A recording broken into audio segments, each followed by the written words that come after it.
तो रुको जरा, सब्र करो। भाई जब वो नाम जपता रहेगा, माला फेरता रहेगा, चंदन लगाता रहेगा, लेकिन उसके धर्म उसके जीवन से विदा हो जाएगा। भौतिक उपलब्धि का महत्व तो है, इनकार नहीं किया जा सकता, क्योंकि भौतिक उपलब्धियों से जीवन का निर्वाह होता है और दूसरों की सेवा होती है। ये तो सिर्फ साधन है, तो साधन को अधिक हम महत्व देते हैं, तब साध्य दृष्टि से ओझल हो जाता है। याद रखना होगा, जैसे गांधी जी कहा करते थे, साध्य जितना ऊंचा और पवित्र है, साधन भी उतना ऊंचा और पवित्र होना चाहिए। अपवित्र साधन से पवित्र साध्य की प्राप्ति कभी संभव नहीं है। और जीवन का एकमात्र साध्य क्या है, उद्देश्य क्या है? आत्मकल्याण। किस गुरु के शिष्य हैं? हमारे गुरु कितने बड़े हैं और हम किस भगवान भगवती को मानते हैं, किस देवी देवता को मानते हैं और किसकी पूजा करते हैं, ये कोई बड़ी बात नहीं है। बड़ी बात है कि हम क्या करते हैं। किसी को मानने या न मानने से हमारे जीवन में कोई फर्क पड़ने वाला नहीं है।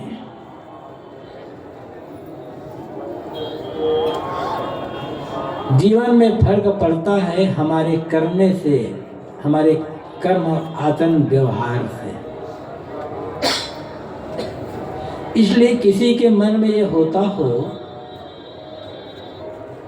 कि हम अमुक भगवान के शिष्य हैं, अर्थात हम अमुक भगवान की पूजा करते हैं और हमारे गुरु इतने बड़े हैं इसलिए हम बड़े हैं, ये केवल धोखा है।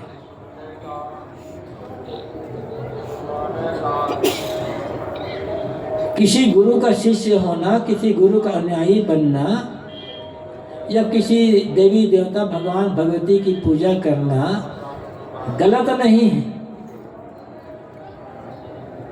ये तो अपनी एक मान्यता है, अपने विश्वास है, और इस मान्यता और विश्वास में सदैव से अंतर रहा है और सदैव अंतर रहेगा। आज जैसे धर्म के क्षेत्र में अनेक मत, पंथ, मजहब और संप्रदाय हैं, ऐसे पहले भी रहे हैं। और जैसे आज मत, मजहब, संप्रदाय आदि को धर्म कहा जाता है, ऐसे पहले भी इनको धर्म ही कहा जाता था। यद्यपि धर्म अनेक नहीं होता है, धर्म तो एक होता है। जो अनेक होगा वो विश्वास होगा, मान्यता होगी, धर्म नहीं होगा। और जिसे कोई माने या न माने वो धर्म नहीं होता है। धर्म वो होता है जिसे हर कोई मानता है और जिसे माने बिना आदमी जीवन में कभी सुखी नहीं हो सकता है। अनेक लोग ईश्वर मानते हैं, अनेक लोग ईश्वर नहीं मानते, उनका विश्वास। लेकिन ईश्वर मानने वाला हर व्यक्ति धार्मिक ही होगा ऐसा नहीं कहा जा सकता। ईश्वर नहीं मानने वाला हर आदमी अधार्मिक या धर्म विरोधी होगा ऐसा भी नहीं कहा जा सकता। धर्म का संबंध ईश्वर से नहीं है, धर्म का संबंध मनुष्य से है और साथ साथ नैतिकता है से, सदाचार से है। इसलिए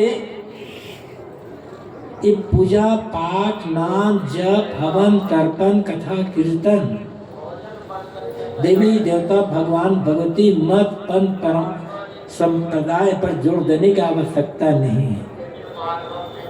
आवश्यकता है जीवन को शोधन करने पर, जीवन को सुधारने पर, जीवन के कर्म, व्यवहार, आचरण को पवित्र बनाने पर।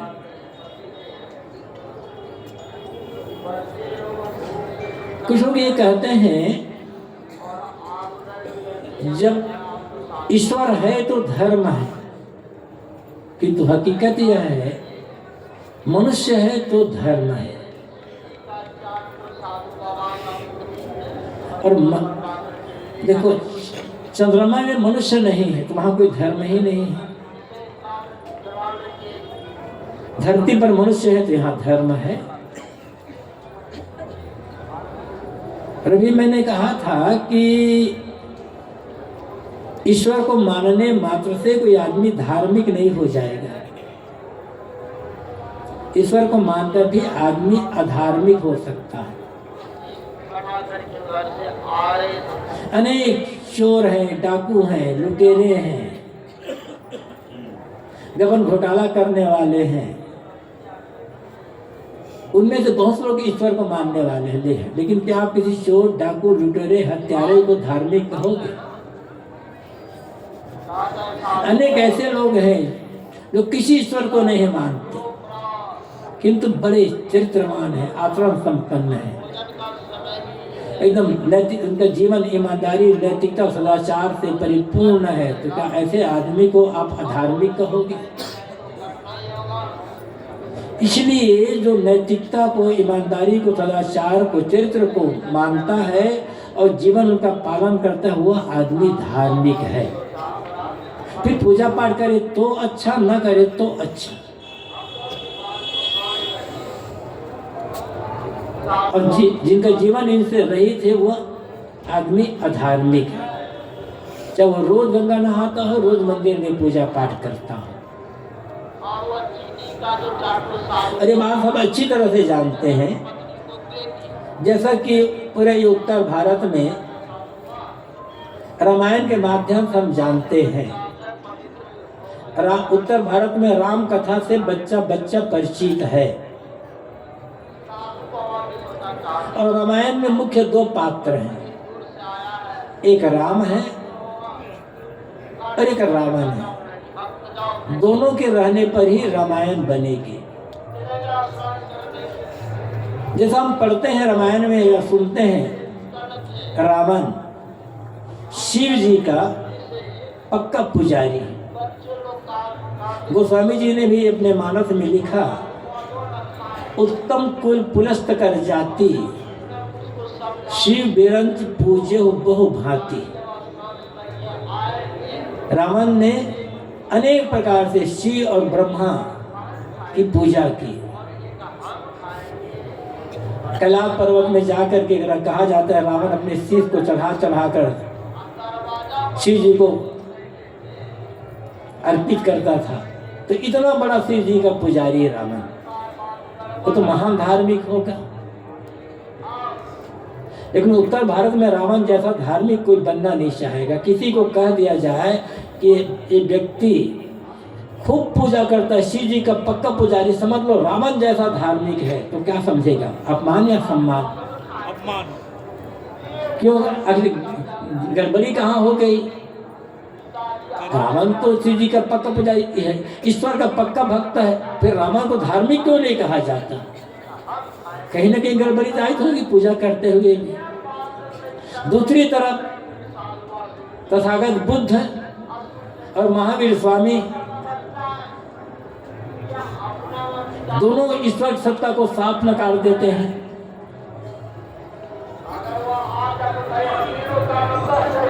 उस पर चर्चा ही नहीं करते, एकदम खंडन भी कर देते हैं खुल करके। किंतु तथागत बुद्ध और महावीर स्वामी जैसे धार्मिक खोदने में मिलने पर मुश्किल होगा। ऐसा धार्मिक हो जाए तो भारत को क्या पूरे विश्व का कल्याण हो जाए। कोई ईश्वर मानता है तो मैं ये नहीं कहता कि ईश्वर मानने वाला हर आदमी अधार्मिक होगा। ईश्वर मानने वाला भी धार्मिक हो सकता है, नहीं मानने वाला भी धार्मिक हो सकता है, और ईश्वर को नहीं मानने वाला भी धार्मिक हो सकता है और अधार्मिक भी हो सकता है। तो आदमी क्या मानता है क्या नहीं मानता है, पूजा करता है या नहीं करता, गंगा नहाता नहीं नहाता, नदी और मंदिर मस्जिद गिरजा गुरुद्वारा मठ आश्रम जाता है या नहीं जाता है, इससे उस व्यक्ति के जीवन का मूल्यांकन नहीं करना चाहिए। यदि इनके आधार पर जीवन मूल्यांकन करेंगे तो सदैव घाटा उठाना होगा। आवश्यकता है जीवन को शोधने के।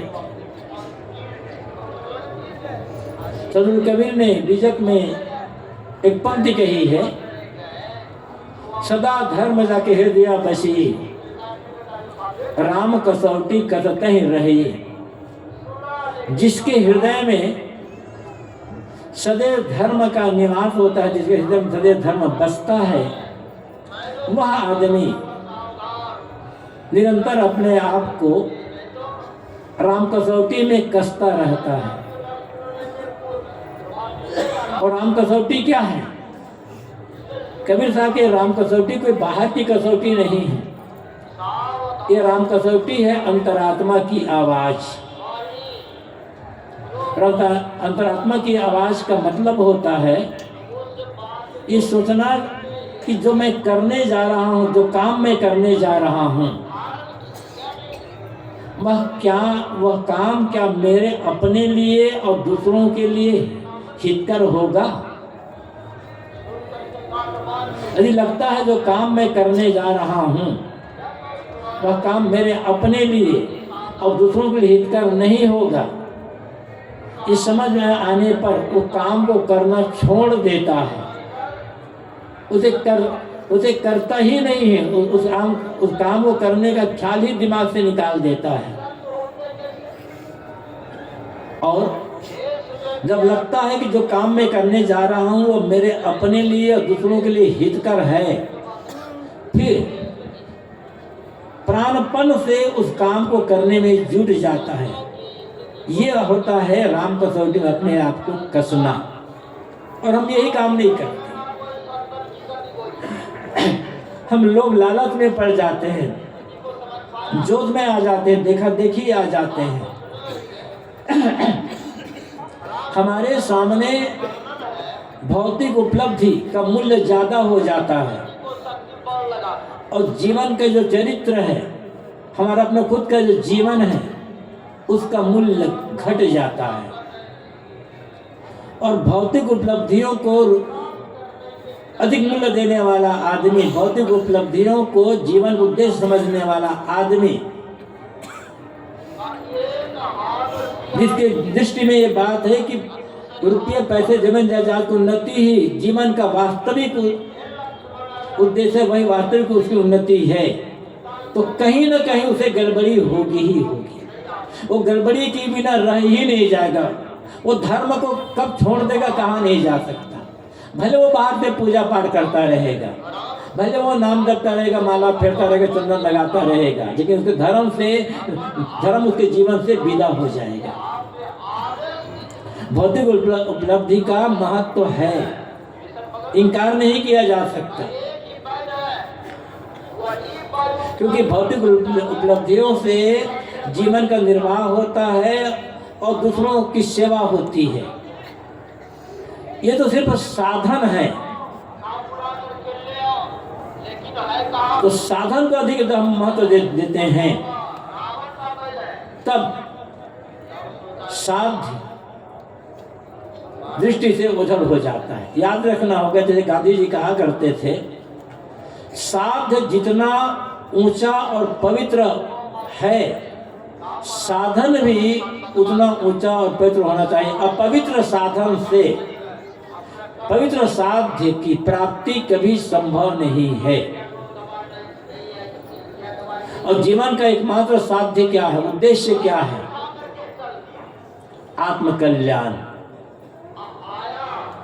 इस आत्मकल्याण को अनेक शब्दों में कहा जाता है, भिन्न भिन्न मत मजहब परंपरा में। और आत्मकल्याण का मतलब क्या है? दुखों की आत्यांतिक निवृत्ति। वस्तुतः जब जीवन में कोई दुख नहीं रह गया, मन दुख से पूरा का पूरा खाली हो गया, दुख रहित मन, वो आत्मकल्याण का अनुभव है। कल्याण में या मोक्ष में कुछ मिलता है, मिलता होगा कुछ नहीं है। एक कुछ मिलता है, एक कहने का एक तरीका होता है।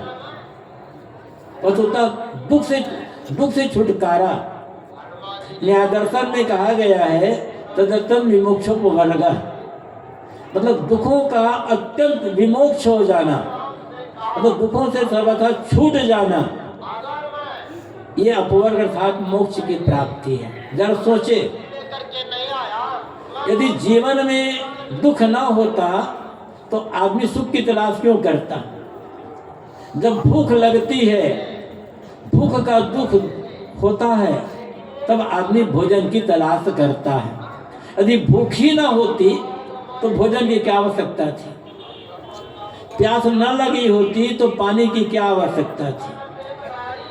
पानी का मूल्य तब समझ में आता है जब प्यास लगती है, लगी होती है। जितना अधिक तीव्र प्यास, पानी का मूल्य, पानी का महत्व उतना समझने में आएगा। प्यास न लगी तो पानी का कोई मूल्य नहीं है, वो तो बेकार है।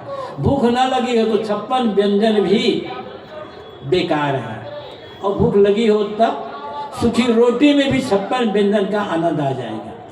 तो भूख है इसलिए भोजन में आनंद आता है, प्यास लगी है तो पानी पीने में आनंद आता है। इसी प्रकार दुख है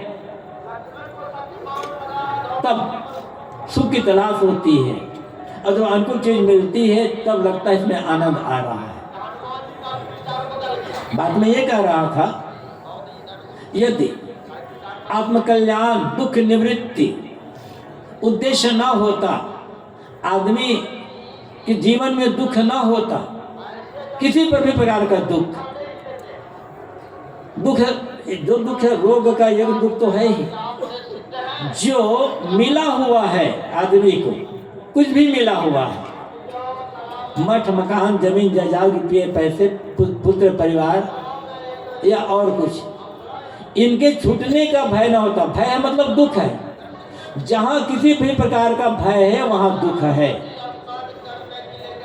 इनके छूटने का भय ना होता तो क्या आदमी किसी ईश्वर की पूजा करता, धर्म का कोई काम करता? और जो मिला है वो अधिक अधिक बढ़े, ये इच्छा का दुख ना होता तो क्या आदमी धर्म का, ईश्वर का काम कर, ईश्वर की पूजा करता? दो प्रकार से आदमी की ईश्वर की पूजा करता है। जो मिला है वो छूटने ना पाए, और जो नहीं मिला है वो मिलता चला जाए, जो है वो बढ़ता चला जाए। एक तरफ भय है, एक तरफ लोभ है, और इन दोनों से प्रेरित होकर के आदमी किसी ईश्वर की पूजा करता है या किसी धर्म का कोई भी काम करता है। बिरले बिरले ऐसे होंगे, हैं लेकिन बहुत कम, जो किसी भी प्रकार की पूजा हो, चाहे गुरु पूजा करता हो, चाहे ईश्वर की पूजा करता हो, या किसी भी प्रकार पूजा करता हो,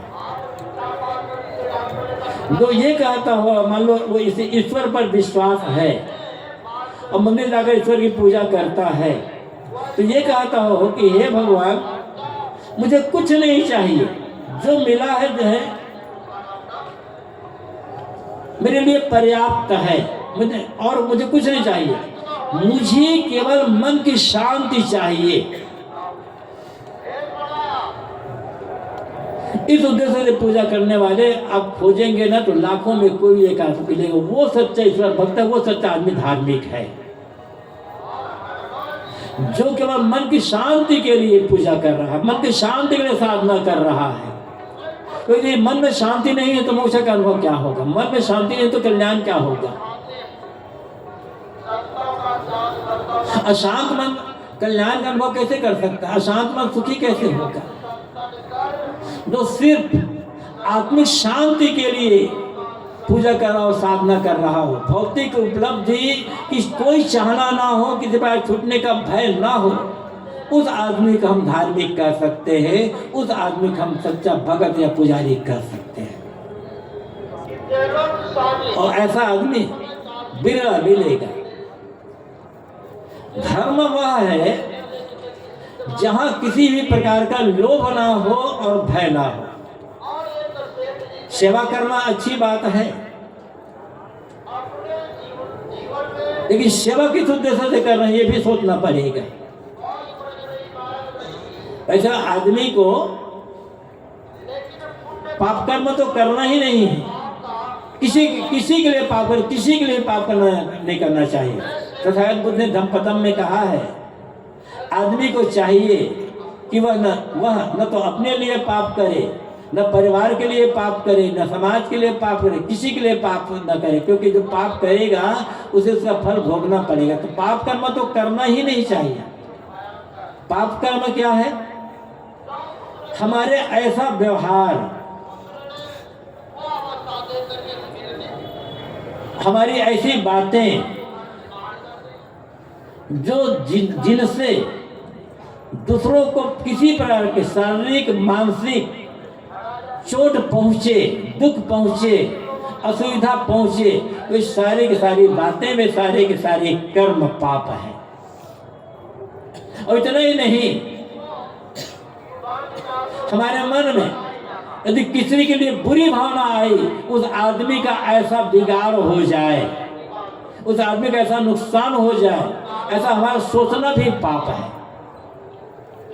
तो पाप का मनसा वाचा कर्मणा, अपने को पाप कर्म से बचा करके रखना ही है, ये करना ही नहीं है। जो करना है पुण्य करना है, लेकिन पुण्य कर्म बंधन का कारण हो सकता है और मोक्ष का कारण हो सकता है। यदि सकाम भावना से पुण्य कर्म कर रहे हैं, ऐसे पुण्य कर्म को धर्म करना कहा जाता है। कोई आदमी सेवा कर रहा है, गरीबों को खिला रहा है, कपड़े बांट रहा है, दवाई बांट रहा है, या कुछ और पैसे दे रहा है, तो कहते हैं भाई आदमी बड़ा धार्मिक है। कोई जरूरी नहीं आदमी धार्मिक होगा, ये धर्म का एक अंग है, लेकिन ये सच्चा धर्म अलग होता है। यदि हम इसलिए हम सेवा करते हैं कि गरीबों को खिलाते पिलाते हैं या कुछ भी करते हैं कि चलो हम गरीबों की सेवा करेंगे, महात्माओं की सेवा करेंगे या परोपकार का काम करेंगे, तो हमें इस जीवन में सुख मिलेगा और मरने पश्चात भी हमें सुख मिलेगा, तो ऐसा कर्म बंधन का कारण बन जाएगा। ये पूरा धर्म नहीं है, अधूरा धर्म है। हाँ, आदमी यदि ऐसा भी धर्म करता है तो चलेगा, लेकिन ये पूरा धर्म नहीं है, और इससे हमारे बंधन नहीं कटेंगे, हमारे दुख दूर नहीं होंगे।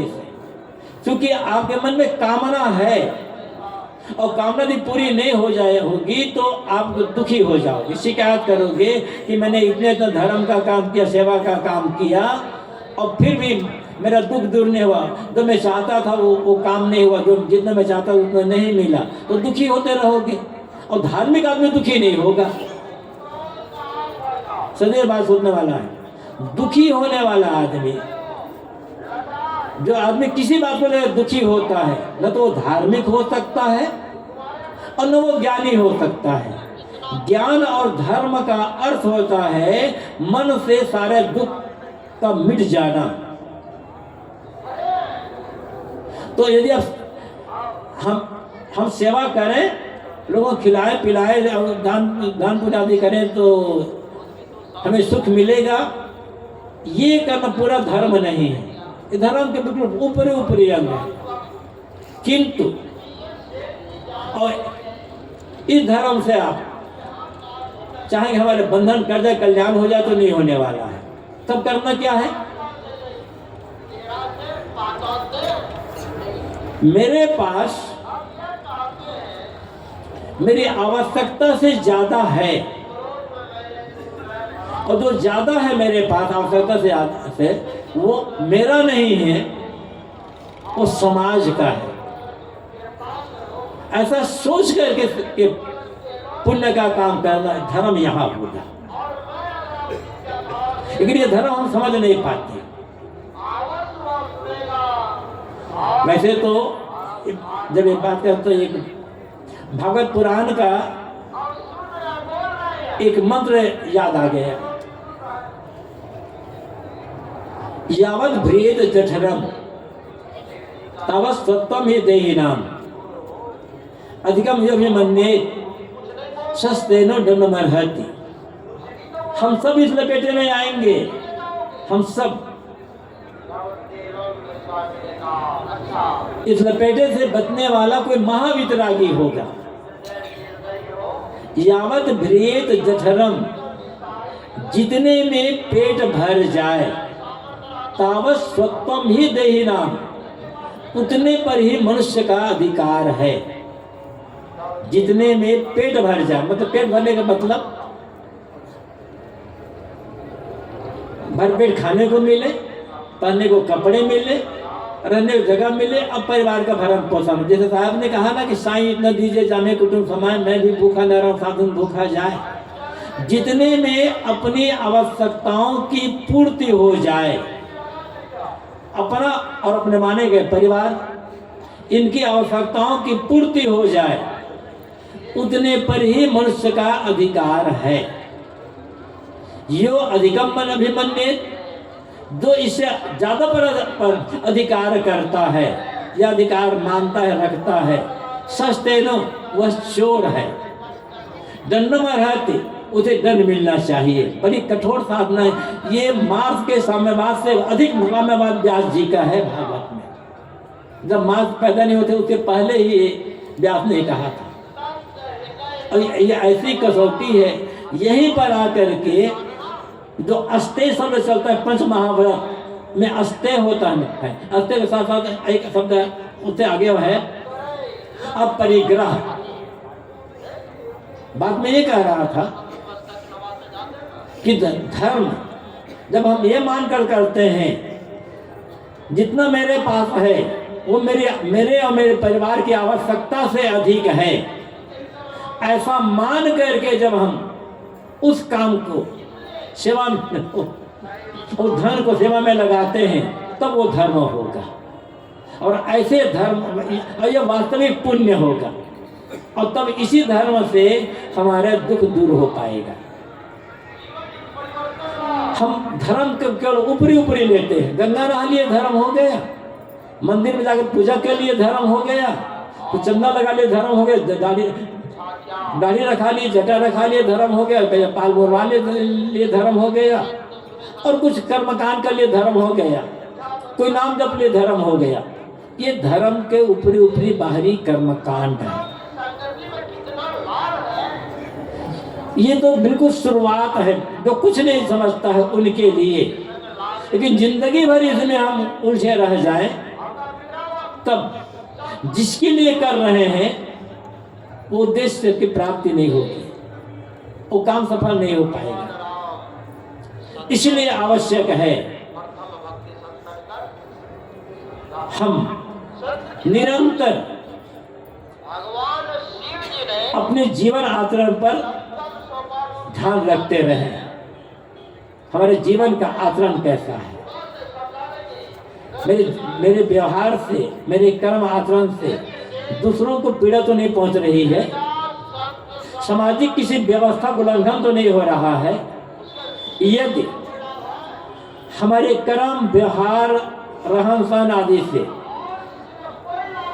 किसी सामाजिक व्यवस्था का उल्लंघन हो रहा है, तो हम अधर्म का काम कर रहे हैं, क्योंकि हम एक गलत आदर्श पैदा करेंगे। फिर हमारे देखा देखिए और लोग भी वैसे वो लोग उस व्यवस्था का उल्लंघन करेंगे, नियम का उल्लंघन करेंगे। तो कहीं किसी नियम का उल्लंघन करना, व्यवस्था का उल्लंघन करना, फिर ईश्वर को कहाँ समझना है। नियमों का पालन, व्यवस्था में सहयोग, यही तो ईश्वर की पूजा करना है। जिसके लिए कहा जाता है कि ईश्वर कण कण में व्याप्त है, वो कौन सा ईश्वर है जो कण कण में व्याप्त है? वन ईश्वर है, नियम, क्योंकि कण कण में नियम है। इस कण कण का जो नियम है, इस नियम को छोड़ करके ऐसा ईश्वर नहीं मिलेगा जो कण कण में व्याप्त हो जाए। क्योंकि कण कण में ईश्वर व्याप्त न होता तो फिर जीवन का व्यवहार करना मुश्किल पड़ जाएगा।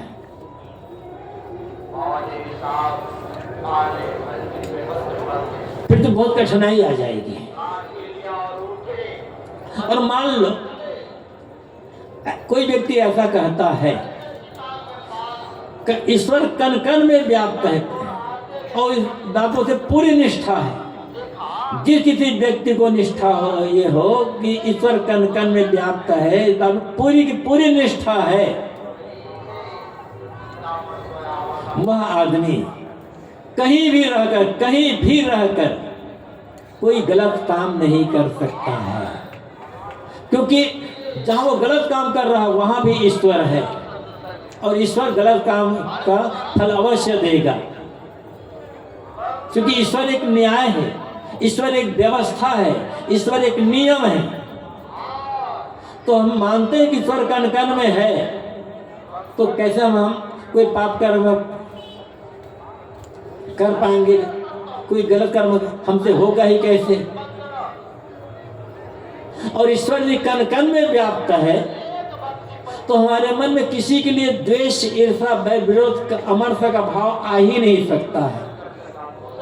जिससे भी हम द्वेष करेंगे, जिससे हम कटु बात करेंगे, जिससे हम वैर विरोध करेंगे, जिसके लिए ईर्ष्या करेंगे, उसमें ईश्वर है। किसी से बैर करने का मतलब होता है ईश्वर से बैर करना, चाहे वो हमारे मत का मानने वाला हो या हमारे मत के विरोधी हो या किसी भी बात को लेकर। तो मतलब यह होता है जब हमारे मन से ईर्ष्या, द्वेष, बैर, विरोध सारे गलत भाव निकल जाए, राग द्वेष आदि सारे गलत भाव निकल जाए, तब समझना होगा कि हाँ, मैं ईश्वर को समझता हूँ और मैं धर्म को भी समझता हूँ, मैं धार्मिक हूँ। क्योंकि जो सच्चा धार्मिक व्यक्ति होगा उसके मन में दूसरों के लिए कभी कोई गलत भाव आएगा ही नहीं। धर्म का मतलब ही होता है मन से सारी गलतियों का निकल जाना, और मन से गलतियां निकल गए तो जीवन में गलतियां रहेगी ही नहीं।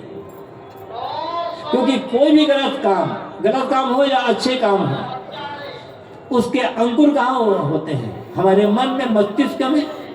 जिसके मन में कभी कोई गलत काम करने का विचार आएगा ही नहीं, जिसके मन में सदैव पवित्र विचार आते, पवित्र भाव होते हैं, वो आदमी गलत बात बोलेगा कैसे, गलत काम करेगा कैसे, और गलत चीजें खाएगा कैसे? तो यदि हमारे मन में ईश्वर बसा हुआ है और हम मानते हैं कि ईश्वर कण कण में व्याप्त है, तो इसका मतलब होगा जीवन का पूर्ण पवित्र, निर्मल, चरित्रवान बनना। और ये तब होगा जब मन पूरी तरह से निर्मल हो गया। क्योंकि मन निर्मल हुए बिना जीवन का कर्म व्यवहार कभी निर्मल हो नहीं सकता है।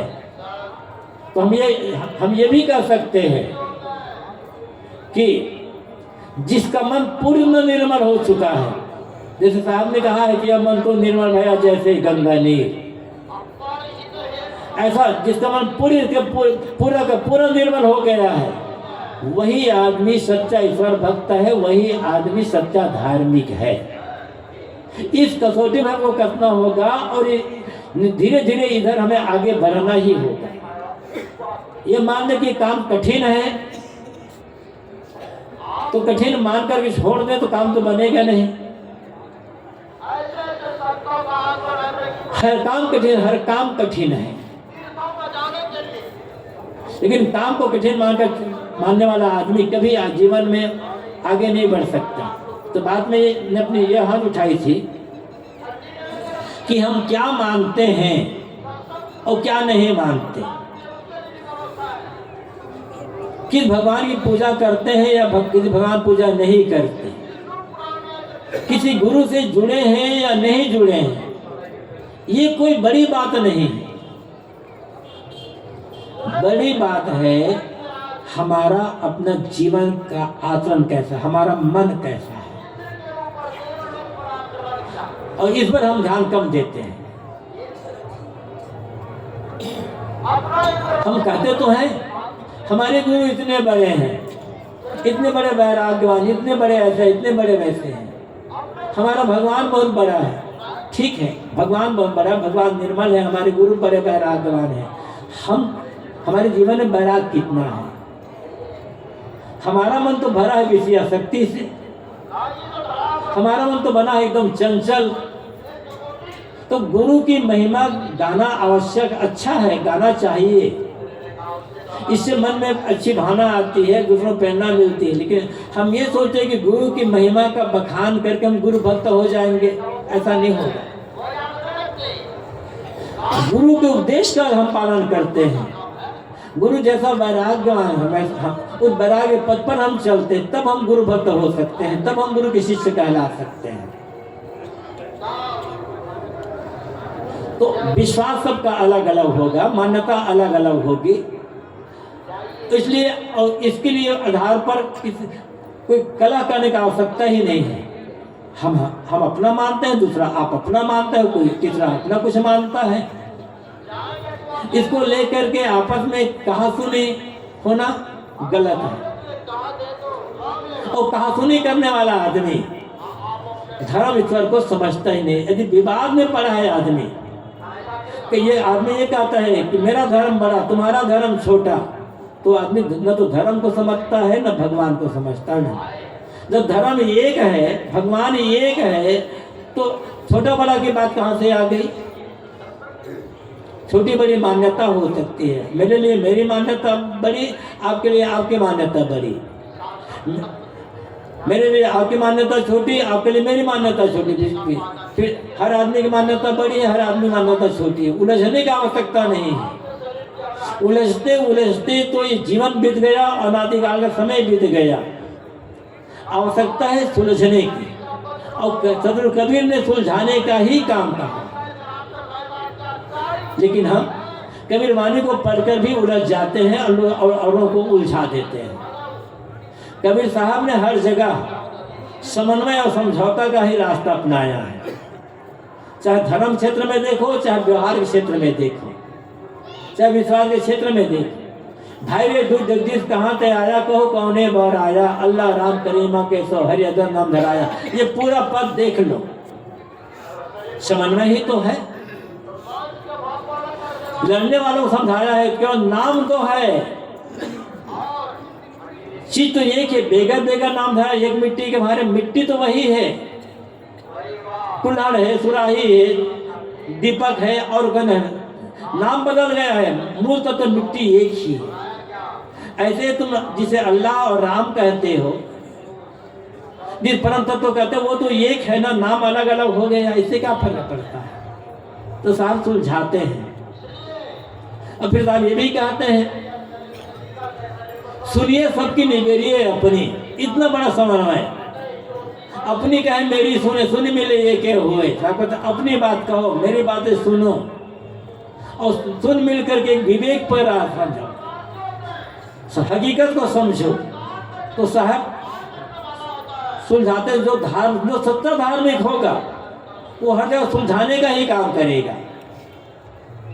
और जो धर्म को सिर्फ बाहर बाहर समझ, धर्म को